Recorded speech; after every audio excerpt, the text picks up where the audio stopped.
Magandang araw mga kapuso. Meron naman po tayong isang wow-inspiring story. Si Mrs. Housewife, si Mr. Taxi Driver. Pero isa na po silang big-time negosyante dahil sa professional skincare formula by Dr. Alvin, nakamit nila ang kanilang mga pangarap sa buhay.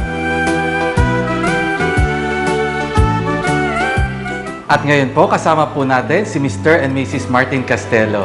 Hi, good morning po. Good morning po, Dong. Hi, good morning po. So, tanong ko lang po, kamusta po ang buhay natin noon? Dok, napakahirap po ng buhay namin noon. Ako po ay isang housewife, nag-aalaga lang po ng mga anak ko. Ang asawa ko po, isang taxi driver. Bilang isang housewife, lahat ng mga obligasyon sa tahanan ay pasan ni Cherry. Tagalinis ng bahay, nag-aalaga sa anak, at syempre, nag-aasikaso sa kanyang mister na taxi driver. At sir, kamusta naman po ang buhay nyo bilang isang taxi driver? Ang hirap doon kasi 24 hours ako nagmamaneho ng taxi. Hindi ko pa alam kung kikita ko ng maganda o wala akong kikitain. Dahil sa dami ngayon ng mga pamasadang taxi, hirap sa pagtataksi si Tatay Martin. Kaya kung minsan ay wala siyang naiuwing entrega para kay Mrs. Ito lang ibibigay ko sa'yo. Pagpasensya mo na, mahinang pasada eh. Maraming kalaban, maraming taxi. Ma'am, so ano naman pong ginagawa natin kung walang maiuwing pera si mister at kapos na kapos po ang naiuwi niyang pera? Dok, wala po kaming magagawa kundi magtiis. Pag kapos na kapos talaga kami sa budget, naandyan yung lalapit kami sa kaibigan namin, manghihiram ng kaunting pang-budget, pero mas madalas, Dok, yung kahit nangihiram ako, mas madalas yung kami ipinawawalan. Tita, baka naman pwede mong pahiramin mo ako ng pera. Ay naku, wala na akong budget niya. Nagbayad ako ng taxes ko, Abril ngayon. Babayadan ko rin po pag nakapag-intriga na sa akin ng pera si Wala talaga. Wala.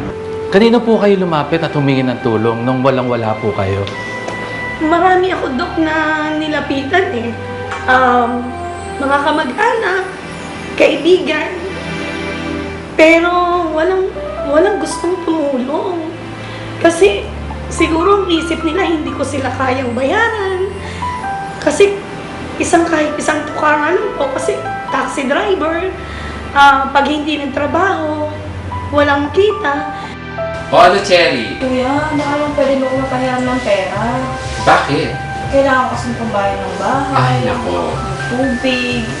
Ngayon ka pa lumapit, ay kababayad ko lamang ng mga bills ko. Babayadan ko din pag increase mo sa akin sa Wala nga akong kapera-pera ngayon dahil nasa labas na lahat. Paano yan?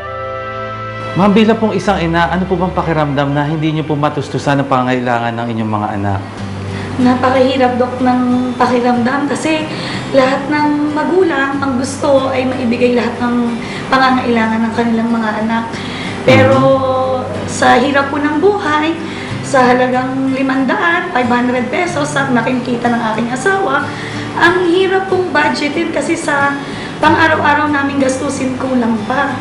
Yung mga pangangailangan ng anak ko, minsan hindi po talaga namin na ibibigay kahit magpumilit po kami.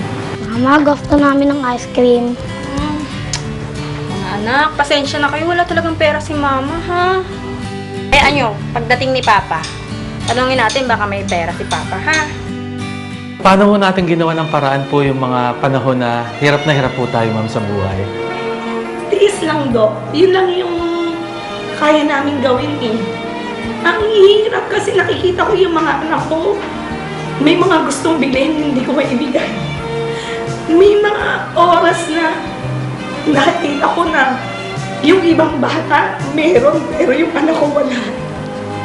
Gusto kong ibigay, pero hindi ko maibigay eh. Kasi walang pagkukunan. Kahit anong gawin namin mag-asawa, yung kinikita ng asawa ko sa pangkain lang, kulang pa eh. Yung pang laruan na simpleng bagay lang, hindi ko pa maibigay. Wala na talagang magagawa ang mag-asawa kundi magtihis. Sa pang-araw-araw talagang gipit kami. Naranasan namin ang isang sardinas paghati-hatian namin. Pagpasensyahan niyo na ang ulam natin. Okay lang yan. Tante, meron tayo nakakain. Sa 17 taon ni Tatay Martin sa pagtataksi ay wala itong naipon o naipundar man lang. Hindi pa rin sila sumuko sa hirap ng kanilang buhay. At Mrs., ngayon naman, paano naman natin nakita unti-unti ang pag-asenso natin sa buhay? Doc, noon, meron akong isang kakilala na in-introduce yung product ni Dr. Alvin, yung professional skincare po. Hi, Cherry! Gusto mo pang kumanda at kumita ka? Ano na akong products dito? Gaganda ka na. Kita ka. Agad namang ginamit ni Cherry ang produkto ng Professional Skincare Formula by Dr. Alvin. Anong ginagamit mo, Han? Ano ba? Eto, binigay sa akin ng kumari ko. Try ko daw, sabi niya maganda to. Ano to eh? Professional skincare formula by Dr. Alvin. Sabi nila maganda daw to. Tsaka, pwede pang maging negosyo. Ano nga? Teka. Naalala ko may sa akong pasaherong may ganito rin. Talaga? In-offer niya nga sa akin, sabi niya, pwede ko daw gawing business ko eh. Ano kaya gawin nating business? Pwede rin, try natin kung gusto mo. Nalaman namin na yung product na ni Dr. Alvin hindi naman po ganun kamahalan at pwede po kami magsimula sa isang maliit na puhunan. At doon ay naliwanagan ang isip ng mag-asawa. Dahilan sa naging maganda ang epekto kay Cherry ng Professional Skincare Formula by Dr. Alvin. Uy, Mare. Ang ganda ng balat mo. Pumuputi ka. Ano bang gamit mo? Ay, ito. Gumagamit ako ng professional skincare by Dr. Alvin. Maganda to. Mura pa. Pwede yung panggaling negosyo. Try mo. Talaga? Tingnan ko nga. Subukan ko. Marami pa. At simula noon, porsigido na ang mag-asawa sa pagbebenta ng Professional Skincare Formula by Dr. Alvin. Nag-usap po kaming mag-asawa na itry namin siyang i-business. Doon po nagsimula. Nag-try po akong magpaprint po ng maliliit na tarpaulin. Ipinakabit ko po sa bawat taxi ng aking asawa at ng kanyang pang mga kasamahan. Doon po siya nakilala. Nag-start na rin po ako mag-online business. Kunti-unti po akong nakilala sa online. Doon ko po nakita yung potential na pwede akong umasenso. Sa puhunang 1,000 ni Cherry ay napalago nito ang kanyang negosyo. So Mrs., magkano po ang puhunan na in-invest niyo po dito? Nag-start lang po kami, Doc, sa halagang 1,000 pesos. Paano naman po natin napalaki po ang negosyo na ito? Doc, kasi ang bilis ng balik kasi yung product, hindi mo na siya kailangang i-push kasi kilala na siya ng tao. Ito yung negosyo na masasabi ko na walang lugi. Gaganda ka na, yayaman ka pa. At ngayon ay nag-focus na lang sa pagtitinda ng produkto ng Professional Skincare Formula si Tatay Martin. So ano po masasabi niyo, Mister, na ngayon po hindi na po kayo taxi driver, ngayon po nagne-negosyo na po kayo? Masaya kasi na kahit na hindi ko pinangarap na natupad ko sa professional skincare. Dahil sa pagsisikap ng mag-asawa, nakamit nila ang mga pangarap nila sa kanilang buhay. Nakabili ako ng sariling sasakyan, nakadalawang sasakyan na ako, tapos bahay, nakapagawa ko ng bahay, nakabili ako ng lupa. Yung mga anak ko nag-aaral ngayon sa magandang school. Tapos kung anong mga gusto ng anak ko, naibibigay ko sa kanila. At si Mrs. isa ng successful negosyante. At kayo naman po, Mrs., kamusta naman po ang negosyo natin ngayon? Doc, nakakatuwa pong sabihin. Masasabi ko pong ako po ay isang successful distributor. Meron na po kaming 3 branches Wow. sa Laguna at muli pa pong magbubukas ng panibago pong branch. Ang buhay nga naman ay tila isang mahabang biyahe.